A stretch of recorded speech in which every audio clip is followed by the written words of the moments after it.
Thank you for coming tonight and experiencing this mural through the artist's eyes.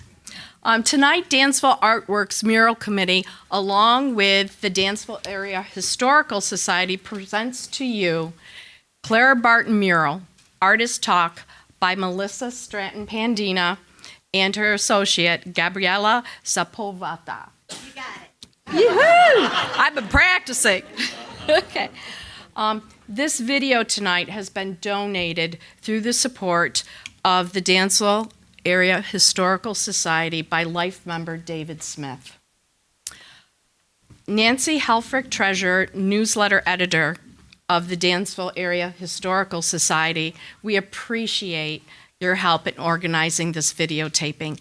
Thank you so much.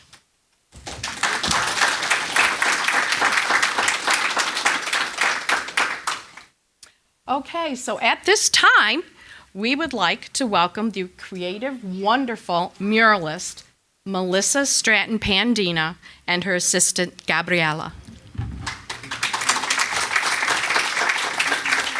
We would like to start by thanking Dansville for being so lovely to us and being so welcoming. We have learned so much by being here, and we have really enjoyed getting to meet all y'all. And we'd like to thank Julie and the rest of the mural committee. Honestly, we couldn't have had a better experience. So, a little bit about myself. I was brought up in the military. I'm an Army brat, and I was born in Germany, and I was raised in Germany. My dad happens to be a medic, so we happen to talk a lot about Clara Barton because it was important to what he did in his job. So she happened to be part of our dinner time conversation a fair bit. One of the best things about growing up in Germany is I got to look at some of the best public art that happened to be there. So I happened to be in Berlin 3 days before the wall fell. And I remember that mural having gone up not that long before we were there. So I remember looking at these giant murals, and that's in Bavaria. They have children's books murals all over their houses, and I wanted to do that when I grew up. This is some of my earlier work. I spent about 15, 20 years developing my skills as a portrait artist, and I love doing public art. And in the beginning of my career, it was mostly doing the fiberglass art pieces, which I really enjoy. And these colors are so off. So my first big piece, and Gabby was on this one too. I'll help you with that one. Hi. So I met Melissa in this piece, but we didn't exactly meet in this piece. We met in another piece, but during this piece, we had gone through a similar program, but I had done it earlier. It was called the Community Mural Institute, and they have a muralism program where they teach the good space method, which is an indirect muralism technique where you paint the murals in panels elsewhere. You can paint them in your studio, and they are still community murals because you take out the panels into the community and they can help you paint them. So I had gone through this the year before Melissa was going through this, and I was invited to Fitchburg to help install this mural while she was painting it. Which there's a lot of text, so it was a really bad mural to put up. It was going sideways. It was in all directions. This is the mural that we got together on.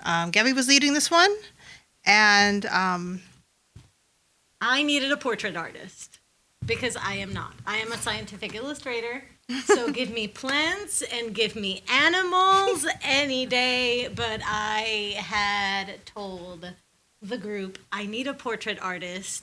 Please give me one. And they gave me Melissa. So this is We trauma bonded over this mural. It may be hot on this mural. This mural, it was 108 degrees. We were suffering together, and it was fun. And we've been doing murals together since. Where is that mural? That one is in Springfield. So that one is in a school called Herena. And there is a tunnel. If you can see, there is a tunnel right here. It goes under the highway.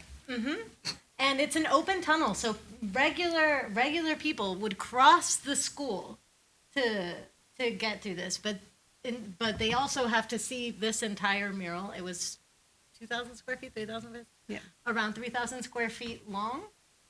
Yeah, that was fun. How long did it take to paint that? Month. That one took about a month. Really?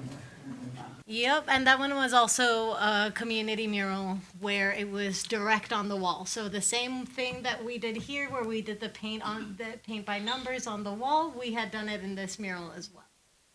And these are just some other projects that we've done. This was the abolitionist walk in Greenfield.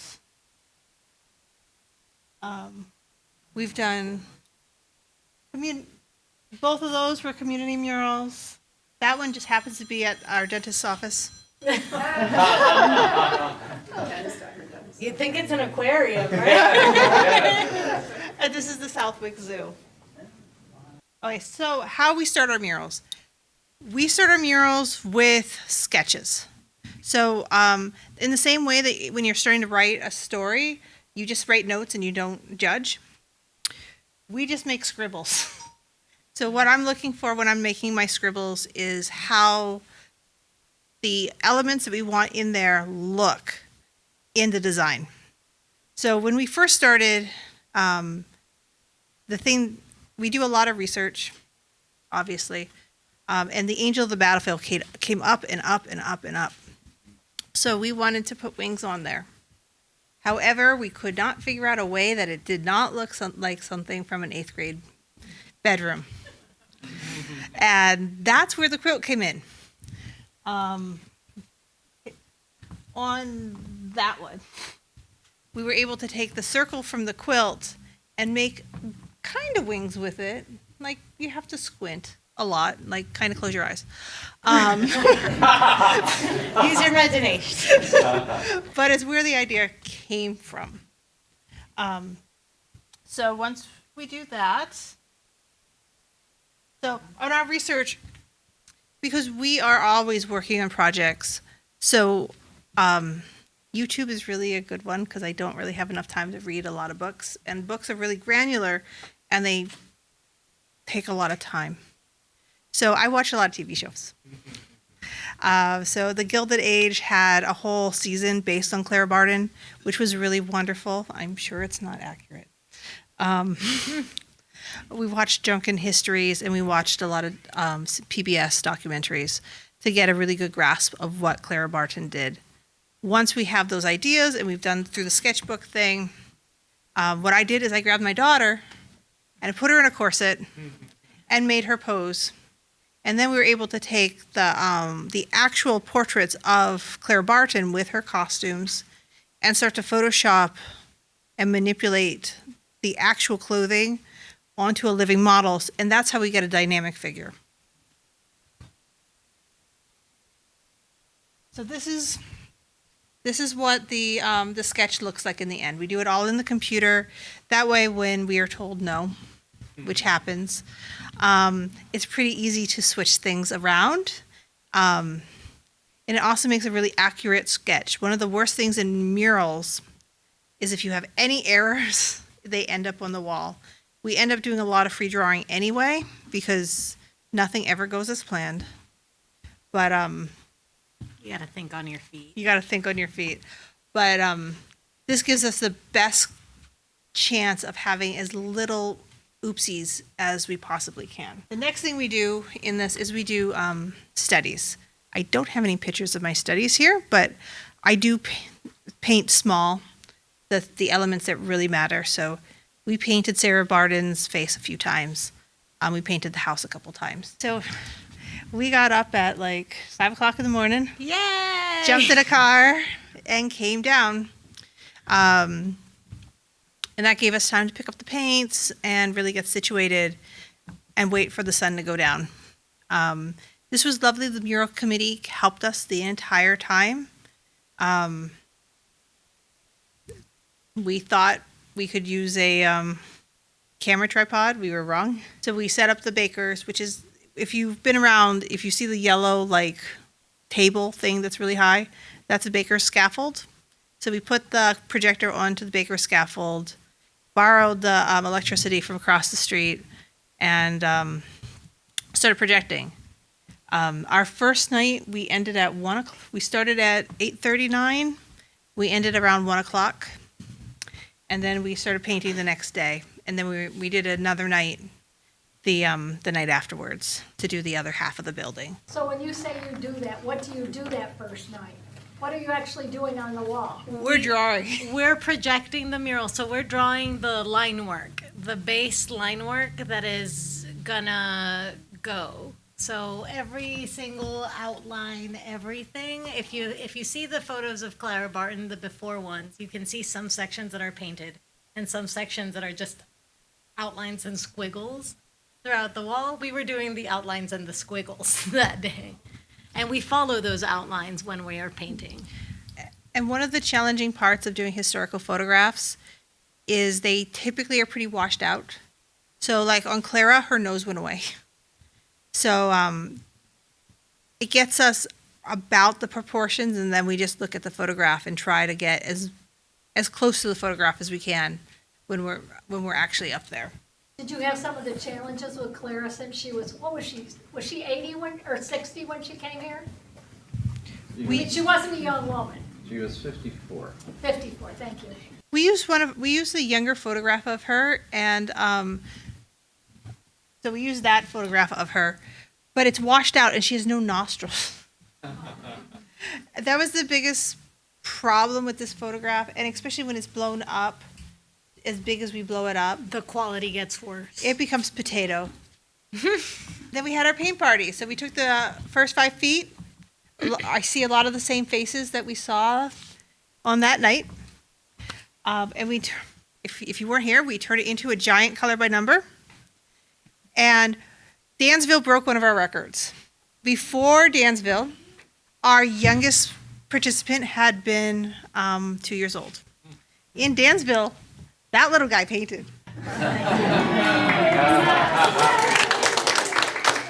And he did a great job. So we had all ages, and for the people we counted, it was 161 people who came. And that's our base.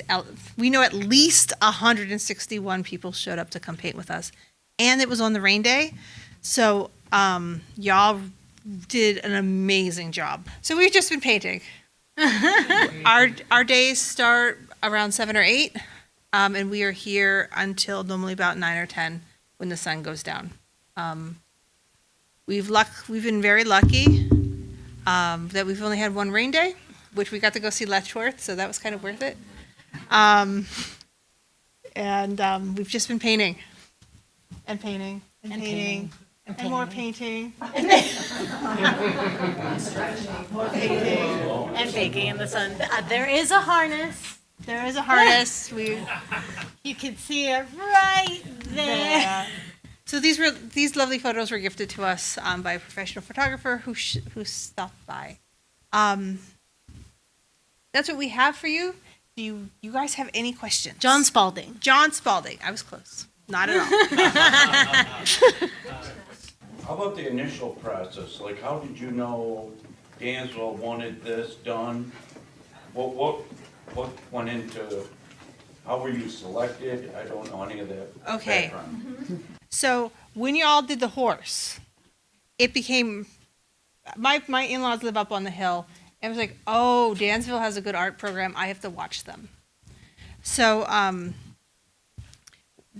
about a year ago, the mural committee put out this really wonderful, well-written RFP. So requesting for projects. They said they wanted a portrait of Clara Barton, they wanted the house, and they wanted the quote. Everything else was our sandbox to play with. So we submitted our package, and what we do when we submit a package is I submitted two digital sketches, one with a dynamic figure and one with her sitting down, which for them to choose from.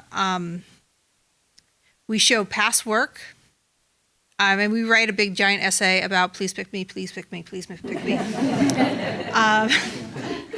So we put our package together, and Dansville's a really small town, so my in-laws started talking to me about like, ooh, we're hearing that people are interested in your work. Who are your in-laws? Alice and Frank Pandina, they live up on the hill. So we were one of two finalists that were picked. Dansville gave us a couple edits that they wanted done. It's a much better painting thanks to their edits. Which doesn't happen often. Usually No. when they give you edits, you start getting frustrated and you're like, why are you ruining my work? This one, it was definitely, oh, that's a much better idea. So we submitted the edits and we got picked, and that's how the process goes. So when you're in colors, how, I mean, there's gonna be colors that are mixed or what? How do you? Well, there's two different things in the color thing. First of all, when we were picking colors initially in the sketch, we were going off of a complementary palette. We wanted a lot of, we knew the quilt was going to be blues, so we picked a lot of oranges inside the tents to make sure that everything was very dynamic in its color range. When we were picking the individual colors, I am really not a technology person. So I print out the picture as big as I can get it, and I sit there with one of those big color flip-through books, trying to match up as much as I can. I happen to have some computer files that I know different colors that work really well for us. So if it's at all close to those colors, those are the ones that I pick. Otherwise, I'm there with my book. Melissa has also worked with color palettes that she has used previously before in other portraits, so she knows that these colors look well on this skin tone and these colors look well on this skin tone. Your paints, do you bring that with you? Do you order it online? These were the mural committee helped us get a really good price at Sherwin-Williams. So all the paints come from Geneseo Sherwin-Williams. It just makes it so much easier to like get the paints in the place. Besides the fact that murals are expensive, and the more money that can go back into the general area, the better it is. Well, that's typically what you do. Yes. Is you try to go local within Yes. the area, the materials. Do you use a preservative over it, or how do you keep it from fading? These are really good paints. There is a pretty big debate in the mural community about whether or not to use a top coat. The problem with a top coat is, one, it's really expensive. It's not good for us, like healthy for us. Also, it yellows and it makes the paint more fragile. So with paints, with such a lovely town where it's not really a lot of graffiti in the town. So we don't really have to top coat it, so we're not in this project. Okay, Cher. How long does a mural last? Good question. A mural should last between 10 and 15 years. It depends on the weather. It depends on the weather. It depends on it depends on what's underneath it. Which fortunately, this wall was beautifully power washed before we did it. And after about 10, 15 years, sometimes you'll get some patches then it just gets restored. So if the town really loves it, then we come back and we fix it. and then you can continue fixing it. I've seen murals last 20 to 30 years if they're being restored on a regular basis. Otherwise, if the town doesn't really love it, you have new spots for new work. You girls look very nice dressed up, by the way. We aren't used to seeing you like that. Little one, picture. How many murals do you paint in a year? In a year. It depends on the year. And it depends on the size, and it depends on how you count them. Normally, I think about 15. Wow. So some of those are small. Some of those are small. And If they're large scale, around 5 or 6 it can be, depending on the project. if we did 15 of these walls, we'd die. Yeah, I'd say. I'm wondering, having kids that live in Brooklyn where there's not a wall that isn't, not by Banksy, just Yeah. crash graffiti. How do we, I mean, it seems like Dansville's in a big graffiti place, but attractive nuisances are, sometimes out of the way. How do you suggest we protect it besides having like posses of people? How do you?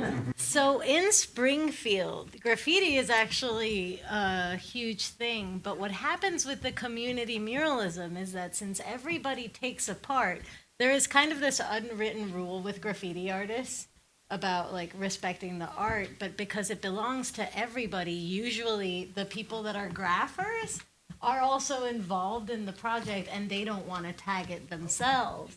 So the community part has helped as an anti-graffiti, and this is specifically with graffiti artists. I don't know about young hooligans, but there is kind of an unwritten rule of respecting each other's art and not bombing each other's pieces, and that also goes with mural painting. And we could look at the Mustang too. The Mustang has not been tagged, and it's 2 years old, so. How many gallons of paint? Oh no. Question you can't answer. This one will take we're going to have little bits of, this one will be about 15 to 20 gallons of paint.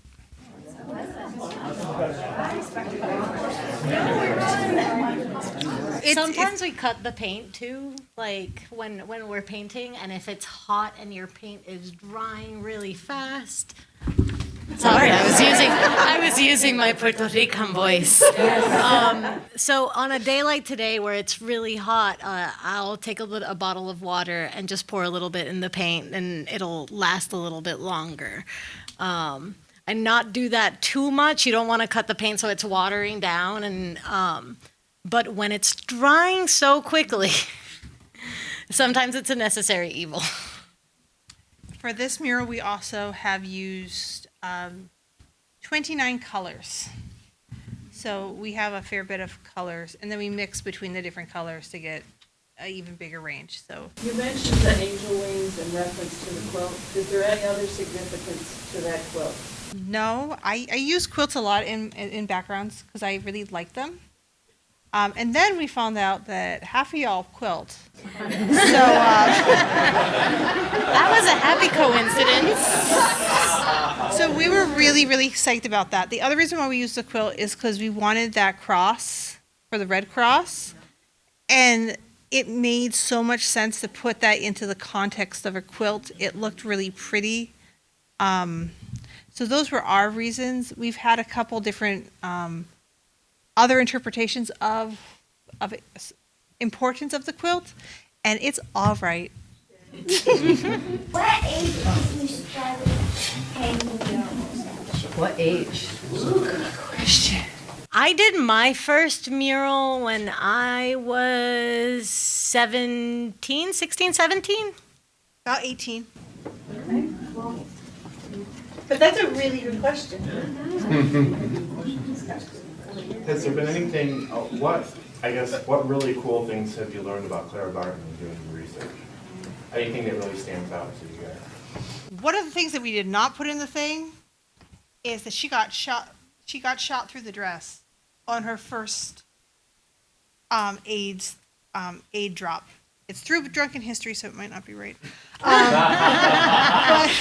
You can fix this. But that was one of the neatest things. We've also learned a lot about the water cures that were here, and it's. So being from Puerto Rico, I knew nothing about Clara Barton, so this has been a very educational experience for me. Everything has been just like wonderful, and now I'm kind of obsessed and want to keep But we do have Red researching. Cross in Puerto Rico. Yes, we do have Red Cross in Puerto Rico. Do you have another wall that you are going to attack at some point in time? I have a suggestion if you do.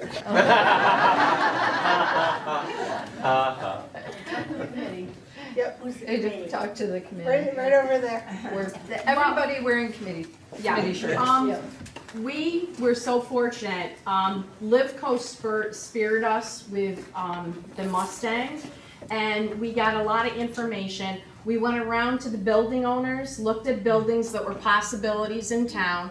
Out of 11 building owners, 9 said, yes, we want a mural.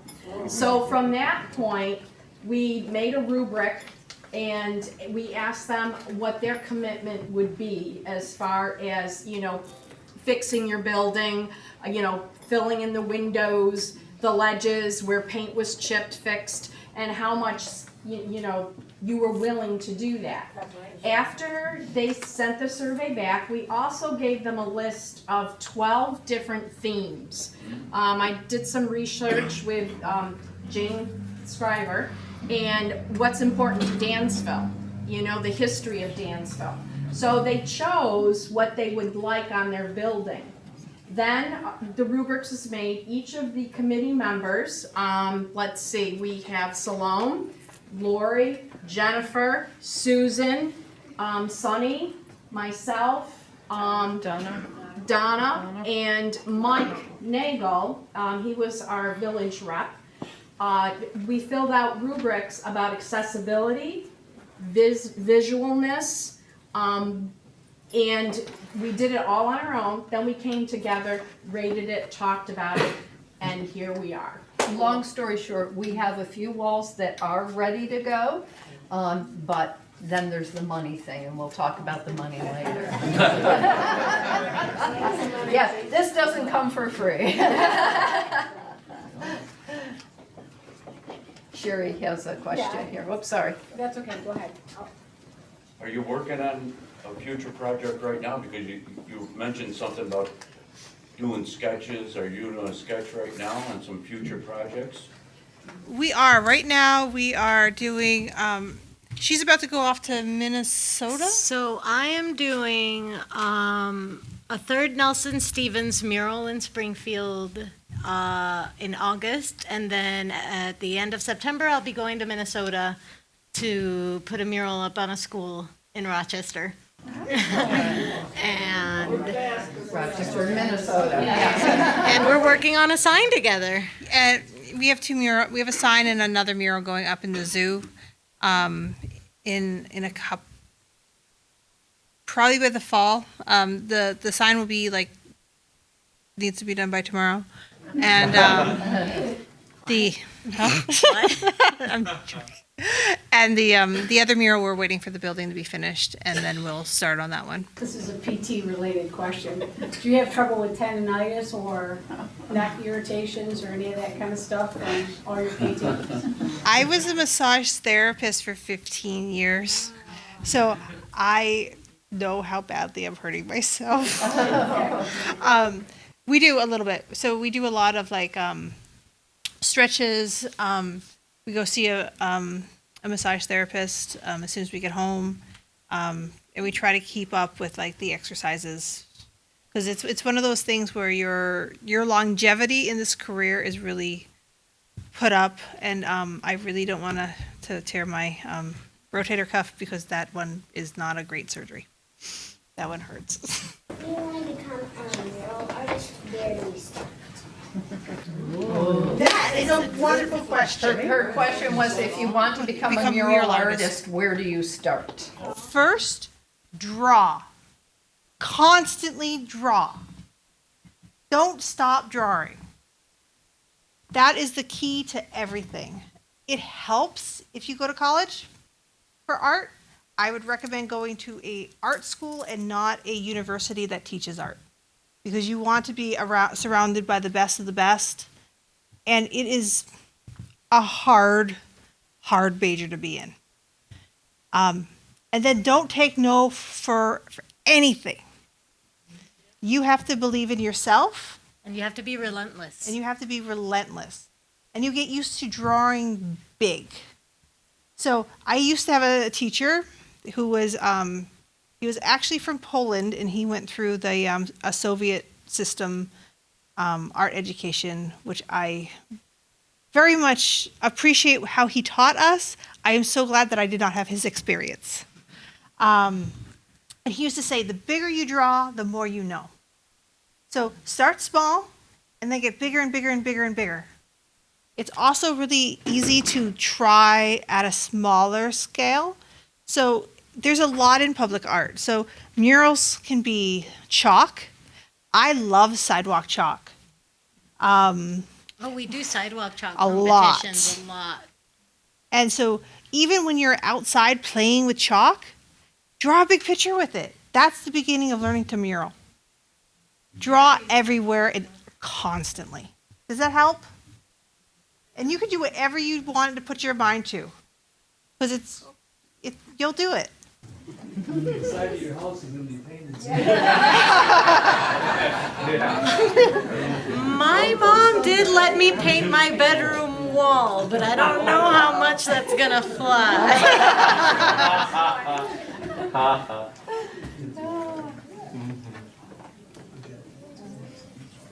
Any other questions? What art school did you go to, and what would you suggest for school? I went to Mass Art. I studied illustration. When I started in 1999.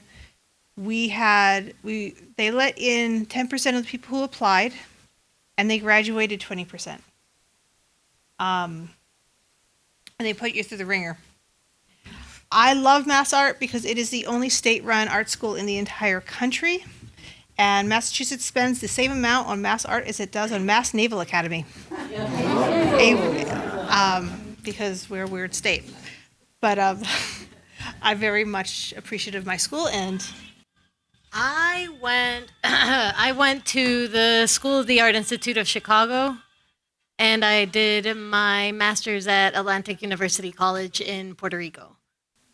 So I majored in painting and drawing when I did my bachelor's, and then I majored in graphic design when I did my master's.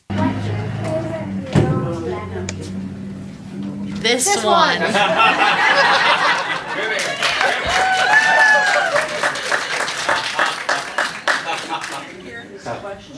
he said, "What is our favorite mural that we ever painted?" There you go.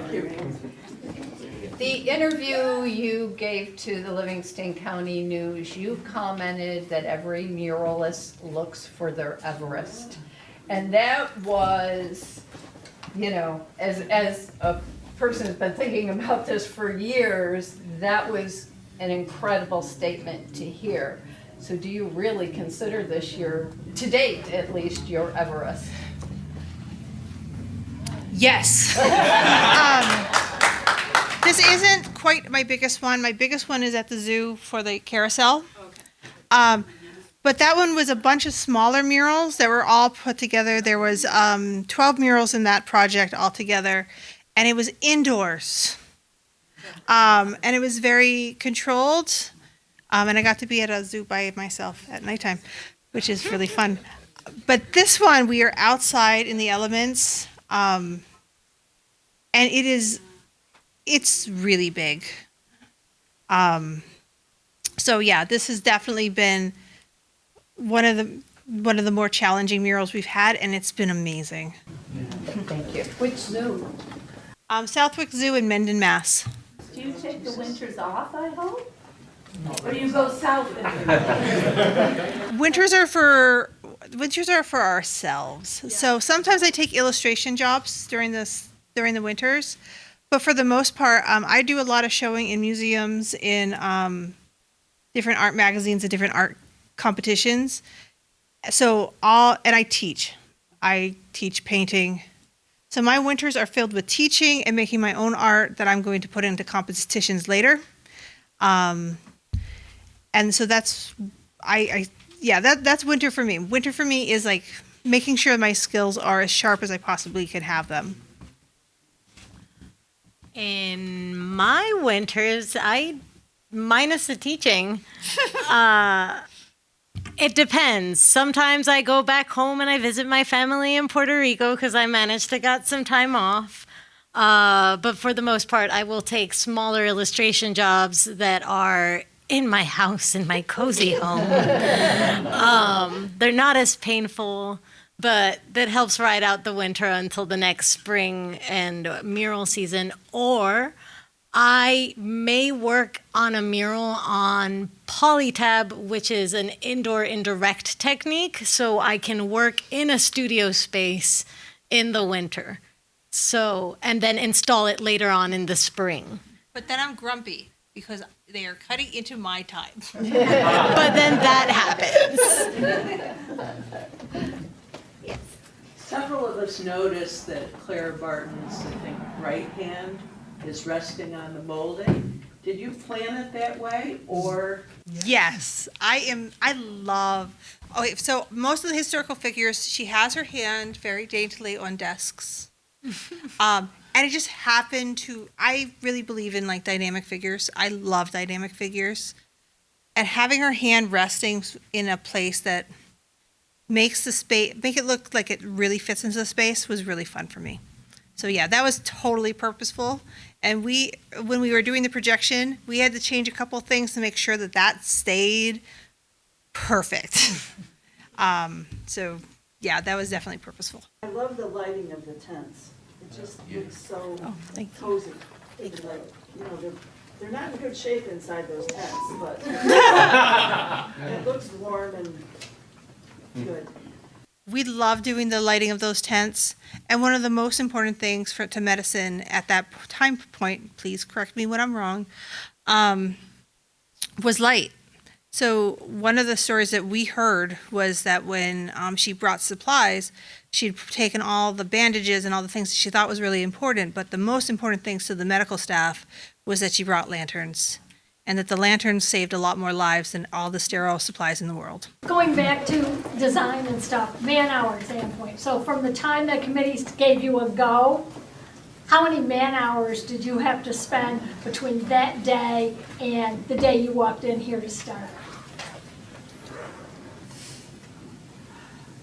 I think it's about 60 to 80 man hours for the design and the studies, okay, it's probably closer to 100 by the time we pick out the paint.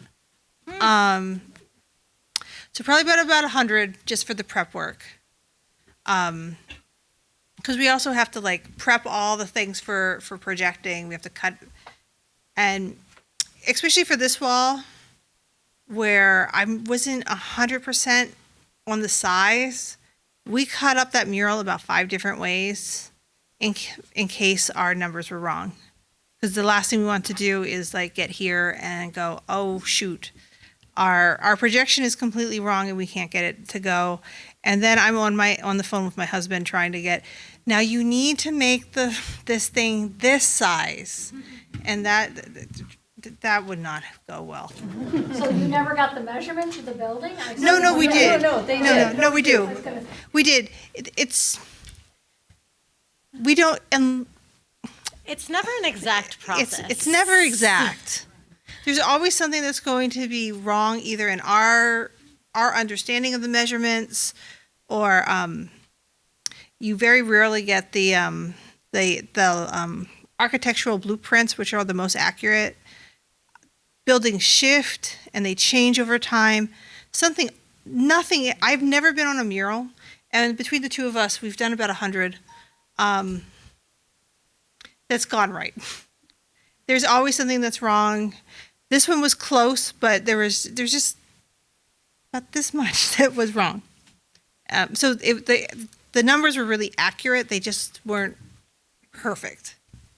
And that has nothing to do with how they measured or anything else. It's just sometimes between the change in translation changes. It actually resulted, though, with some components of the mural being even stronger than they were planned to be. So for us, it was a happy situation. We were so happy with those mistakes. And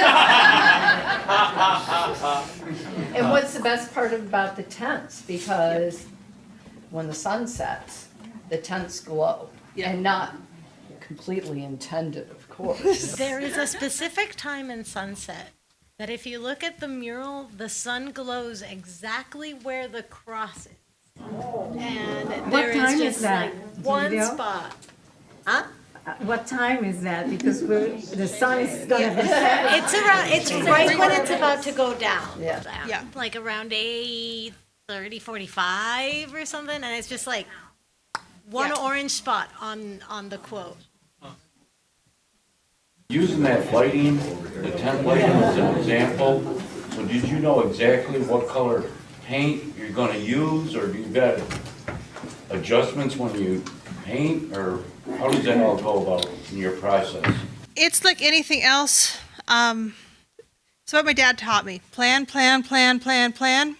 When you're doing it, scratch the plan and keep going. So we had a plan. We were mostly right on the plan on how the tents would go.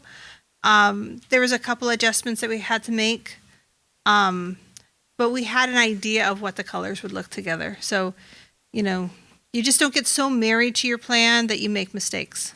Muralism is a very men plan, God laughs. Do you own the rights to this mural? I would love, to have a print or whatever of that in my house. How does that work? You are the artist, you did all the hard work. Obviously I can try to take a picture with my camera or whatever, but do you own the rights to it? Or is that too hard a question? That's a complicated question because there's grants involved. I don't believe we can profit from it. We own the rights, but the town also owns the rights.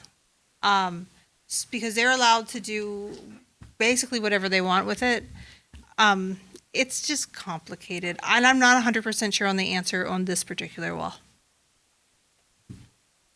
Why did you become a mural artist? That was the question. Why did you become a mural artist? When I got out of school, I really still loved to paint, and I painted all the time, but I painted in my parents' basement. And my mom was like, you can't be an artist in the basement. So this is about as far away from the basement as I possibly can get. So whenever I feel discouraged, because being an artist, you get discouraged a fair bit, I just remembered that I'm not in the basement and I make really big artwork that's totally couldn't fit in my basement. Oh, my answer is not as good as yours. I fought tooth and nail becoming a mural artist. I really did, but every single path directed me towards muralism. My first teacher was a muralist. So I was painting large scale at a young age. Who studied with? So my first teacher was a student of one of Diego Rivera's apprentice. And to those of you that don't know, Diego Rivera was Frida Kahlo's husband, a very prominent muralist in Mexico. Who had a hobby of painting. Who had a hobby of painting, who dabbled in muralism. So he was the one who taught me how to paint when I was 12. And I was grabbing 5-6 foot panels when I was 12 and I was painting, but I kept saying I didn't want to be a muralist. But I kept falling into the hands of muralists. Like then I fell into the hands of Greta McLean, who also taught me her muralism technique, and that's all she wrote. Now I'm a muralist. Is there any permeability to the paints that you are using? I know that from a building preservation standpoint, brick that is painted doesn't get to breathe as much and tends to spall over time, deteriorate. So is there any permeability to help the building stay with a real good surface? I'm not 100% sure on that one. The reason why we use latex is because it moves with the building. So I would guess to a point. I know more with the polytab that it does help preserve the bricks, and that has the painting with a bunch of different other layers. So I think it does help a little bit, but you just never know. Answer that a little bit.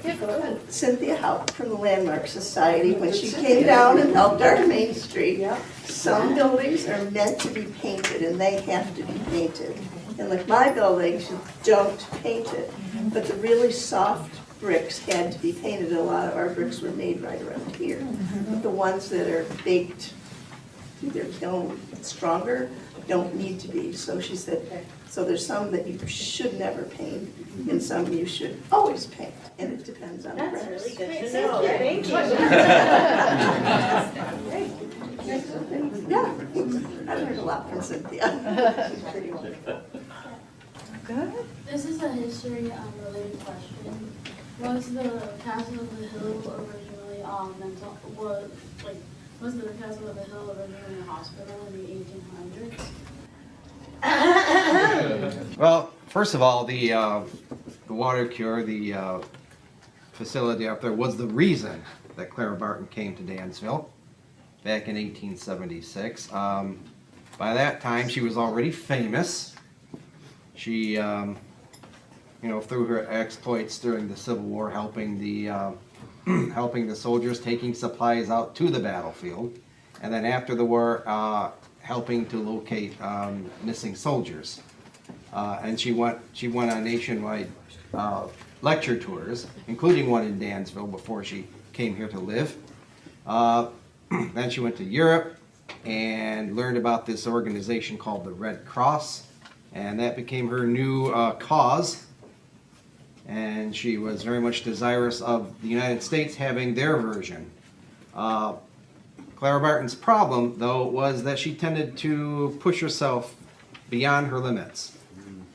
And after about a couple of years after her return from Europe, and she was still mostly a bedridden invalid, she came to Dansville to partake of the water cure in the facility that was known as Our Home on the Hillside.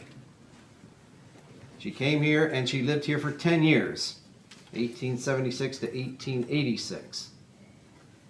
And those, in my opinion, were the most crucial years of her life, because even though she was famous by that point, again, through her Civil War adventures, her biggest project was yet to come, the American Red Cross.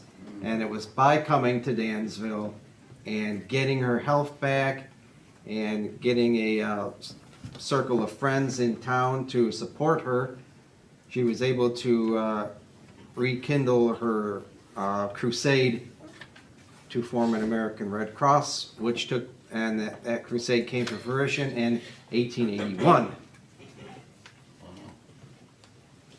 And almost immediately they had a disaster relief project, a forest fire in Michigan. If you find yourself driving up the east coast of the lower peninsula of Michigan, area known as the Thumb, you know what the lower half of Michigan looks like, a big mitten. At some point you'll find a highway marker, and the highway marker says about the Great Thumb Fire of 1881, this was the first disaster to which the Red Cross supplied relief. And that happened just a few weeks after she formed the first chapter here in Dansville. So it wasn't a very big organization yet, but they got their toe in the water. And so for the next 5 years, Clara Barton would go back and forth between Dansville and Washington, D.C. to help bolster the American Red Cross. She eventually left Dansville in 1886 when basically she became too busy to live here anymore. And so that's why Dansville can celebrate its role in helping Clara Barton form the Red Cross. Yes. And she made really good friends here. She maintained close relationships with some of the people who she had met here, particularly Dr. Harriet Newell Austin. They maintained a correspondence until Harriet died in 1891. And if you go on to the Library of Congress website, into the Clara Barton files, you can find letters from and to Harriet and Clara on the library that's publicly available. Clara called her Harry, my dear Harry, for Harriet. Harriet. Yeah, it was Harriet Newell, like a newel post over with 2 L's, and then Austin. Harriet Newell Austin. Austin Street up on Health Street was named after her. Harriet. To add to what David said, yes, it's been, the Castle on the Hill's basically been a health institution of some sorts for most of its life. But during World War II, to answer the question, or World War I, to answer the question, was it ever specifically a hospital per se? Yes, the United States government took it over and turned it into a military hospital, which a lot of the interior damage took place because of the way they didn't take care of it. And that information can be found on the website also. This was hospital number 13 here, and then it changed to number 19. And you can trace a whole history of what it did, where it did, and when eventually where it moved to. Then in the 20s, when there was not much of anything going on at the hospital or at the Castle on the Hill at all, there was a period that it was the Genesee Valley Hospital. We have pictures of the front of the castle with signs on it that prove that. And I backed that up with title searches at the county courthouse, because I was surprised, what is this? Very surprised to find that. So yes, it was a hospital, and it was a nurse training hospital for a while. And then it went out of business, and then Bernard McFadden took it over in the late 20s. It was always some kind of health facility, whether it was a hospital or whether it was a spa or a health resort. People came to Dansville to get better, and that's why Clara Barton came here. Thank you so much. We appreciate all the insight. Everybody has quite a variety of insight. That makes this project all the more rich. But thank you to Melissa and Gabriela.